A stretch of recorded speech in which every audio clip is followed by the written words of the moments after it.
City பூரா RTX நக்சிசமா தீவிரவாதமா? ஃபிராக்சரிசம் sir. தெரியுதுல, அப்படியே கண்ட்ரோல் பண்ணல சார். போலீஸுங்க எல்லாம் கடவுள் இல்ல சார், டாக்டர்ஸ் மாதிரி தான் அவங்களும். பேஷண்டோட நோயை குணப்படுத்துற வரைக்கும் கைவிட மாட்டாங்க. கிரைம் கூட ஒரு நோய் மாதிரி தான். அந்த நோய் எங்க பரவுதுன்னு கண்டுபிடிச்சு அங்க ட்ரீட்மெண்ட் கொடுத்தோம்னா இந்த மாதிரி பாம் பிளாஸ்ட் நடக்க வாய்ப்பு இருக்காது சார். நீங்க சொல்றது சரிதான் தம்பி. டைம் எடுத்தாலும் பரவாயில்ல, சீக்கிரம் கண்ட்ரோல் கொண்டு வாங்க.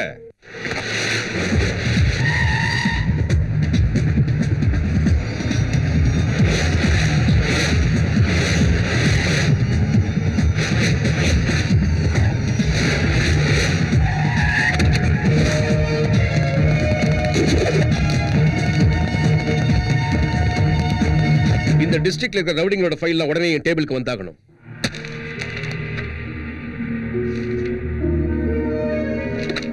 இவன் இப்ப சிட்டில தான் இருக்கானா?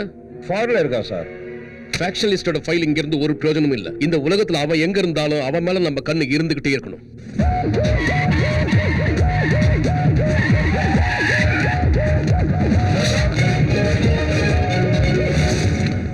அவங்க ரொம்ப சின்ன பசங்க, ஆந்திரா படிக்கிறாங்க சார். தாய்ப்பால் குடிக்கும் போதே அருவாவை கையில் எடுத்துப்பாங்க. அதுவும் திருப்பாச்சி அருவா. Trace them at any case. Sir, இங்க ஒரு ஃபைல் இருக்கு சார். அது தேவையில்லையா? கொஞ்சம் இருங்க. bring that file immediately.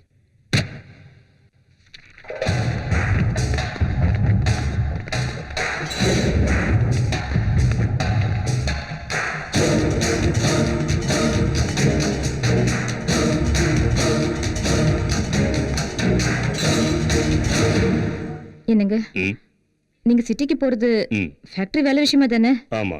இதுக்கு ஒரு முறை நல்லா யோசிச்சுக்கோங்க. வாழ்க்கை பூரா நமக்காகவே உழைச்சு கஷ்டப்படுறவங்களுக்கு கொடுக்கறதுக்கு நாம யோசிச்சா நமக்கு கொடுக்க கடவுள் யோசிப்பார் கண்ணம்மா. ஒரு தாயா பிள்ளைங்க எதிர்காலத்தை யோசிக்கிறியா? நம்மள நம்பி இருக்கிற ஏழைப்பாழைங்க நல்லா இருக்கணுங்கிறதுக்காக நாம இந்த வேலையை செய்யும் போது கடவுள் நம்ம பிள்ளைங்களை கைவிட்டுற மாட்டாருமா. அதுக்கு இல்லைங்க, நம்ம நிலத்தை எழுதி கொடுக்கறத பத்தி கேட்கல. உங்க தம்பிய ஒரு வார்த்தை கூட கேட்காம அவர் நிலத்தையும் சேர்த்து எழுதி கொடுக்குறீங்களே, அதனாலதான். வேணாம் அண்ணி, 2 பேரும் ஒண்ணுங்கிறதுனால தான் அண்ணா அதை பத்தி கேட்கல. இப்ப நீங்க கேட்டு எங்களை பிரிச்சிடாதீங்க. அண்ணா, நீங்க எடுத்துட்டு போங்கண்ணே.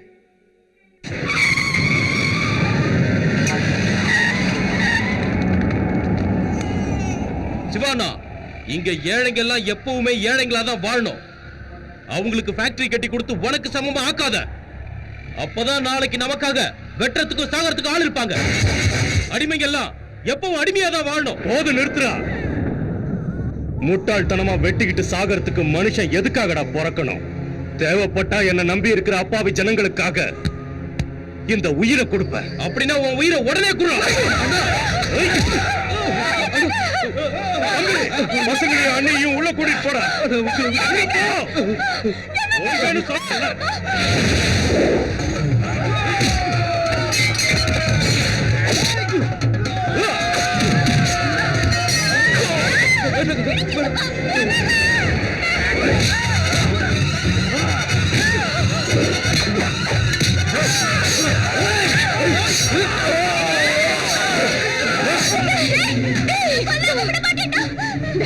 தங்கச்சி தூக்கிட்டு வெளியே போ. பாப்பா ஜாக்கிரதை.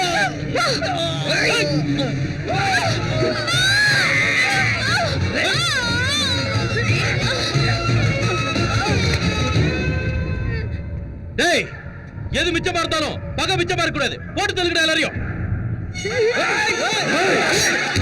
சுவாமி, ஏழை பாழைங்க நல்லா இருக்கிறதுக்காக வாழு. தங்கச்சி ஜாக்கிரதை.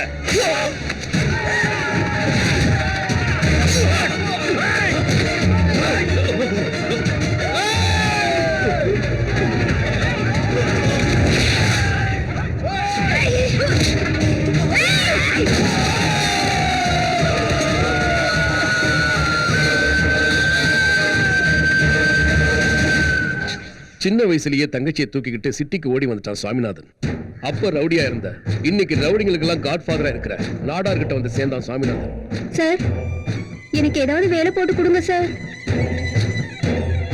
சின்ன பையன், நீ என்ன வேலை செய்ய போற? இந்த வாங்கிக்க. வேண்டாங்க, கஷ்டப்படாம எதுவும் வாங்க கூடாதுன்னு எங்க அப்பா கண்டிப்பா சொல்லியிருக்காரு. சிங்கக்குட்டி. சுவாமி தங்கச்சி மேல இருக்கிற பாசத்தினால உயிருக்கு பயந்து ஊரை விட்டு ஓடி போயிட்டான்னு எல்லாரும் நினைச்சிட்டு இருக்கும் போது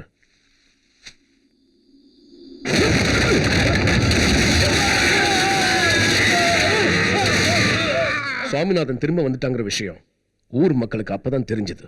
தன் தந்தையோட ஆசை நிறைவேற்றுறதுக்காக தன் சொந்த ஊர்லயே ஃபேக்டரி திறந்து வச்சார். அதனால அந்த ஊர் மக்கள் அவரை கடவுளா கும்பிட்டாங்க. சுவாமிநாதன் கல்யாணத்தன்னைக்கு அவனை கொலை பண்றதுக்காக பாஸ்கர் தன் ஆட்களோட அங்க வந்தான்.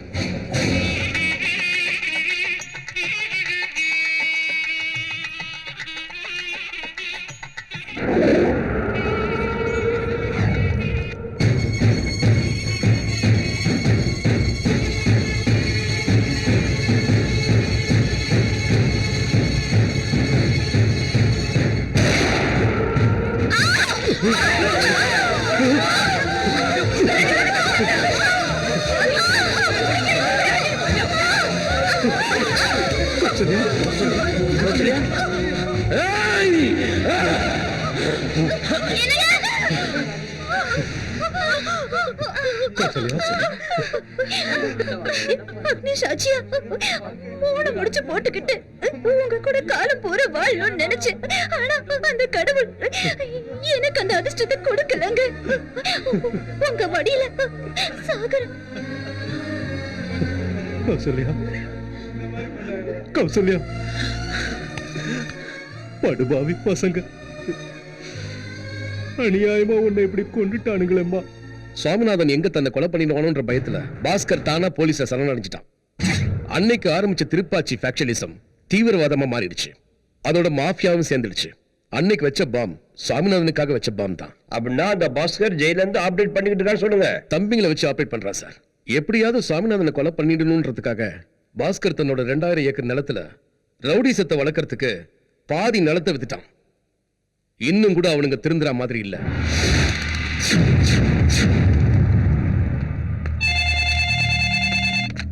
ஹலோ, திரும்பவேண்ணா உங்க கூட தான் பேசணுமா? சுவாமிநாதன் ஃபேக்டரி திறக்கிறதுக்காக நம்ம ஊர் வழியா வந்துட்டு இருக்கோம் சார்.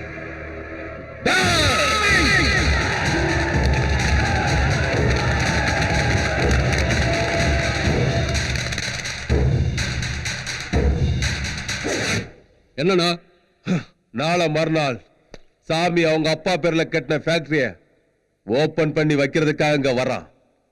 வர உயிரோட திரும்பி போக கூடாது. டே அண்ணா, இந்த தடவை நாம சாமியை பிளான் பண்ணி போடுத்தோம்னா அவங்க ஆளுங்க கண்டுபிடிக்கிறதுக்கு குறைஞ்சது 2 நாள் ஆகும்டா. அவனோட சாவு உன் கையாலே என் கையாலே இல்ல, அந்த சங்கர் கையில தான் இருக்கு. போய் அவன் எங்கன்னு கண்டுபிடிங்க.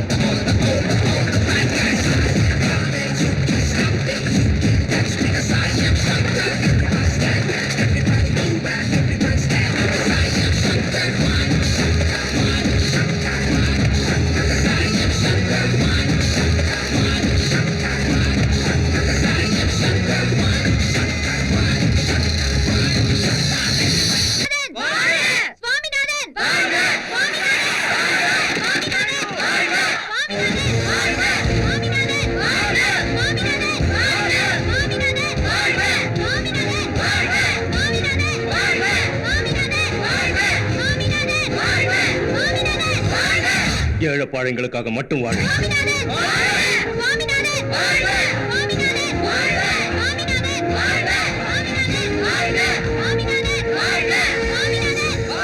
நம்ம நாட்டுல ரவுடிகளும் கூலிப்படைகளும் உருவானதுக்கு காரணம் வேலை இல்லாததுதான். அதனால வெட்டியா இருக்கிறவனுக்கு வேலையை கொடுத்தா அவன் தப்பான வழியில போக மாட்டான்னு எங்க அப்பா அடிக்கடி சொல்லுவாரு. அவர் ஆசையை நான் நிறைவேற்றிக்கிட்டு இருக்கேன்.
அந்த பாஸ்கருக்கு வேலை போயிட்டான்.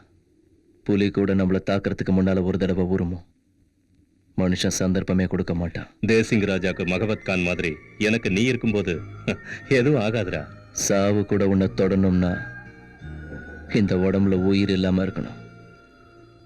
அந்த பாஸ்கர் இந்த தடவை பெரிய ஸ்கெட்ச் போட்டிருக்கான்னு நினைக்கிறேன், நம்மள போட்டு தள்ளுறதுக்கு. ஜெயில 4 செவத்துக்குள்ள வாழற அவனுக்கே அவ்வளவு தெளிவு இருந்தா 4 பேருக்காக வாழற நமக்கு எவ்வளவு இருக்கும்?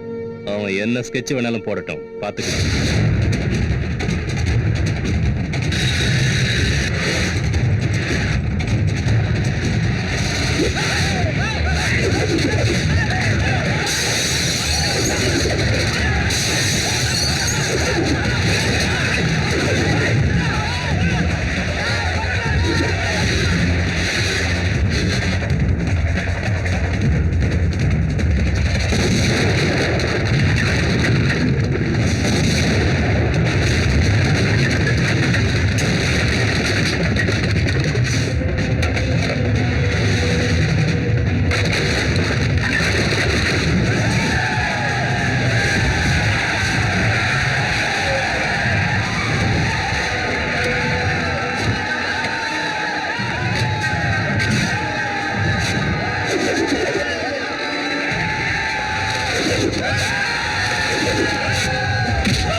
சங்கர் ஜாக்கிரதை!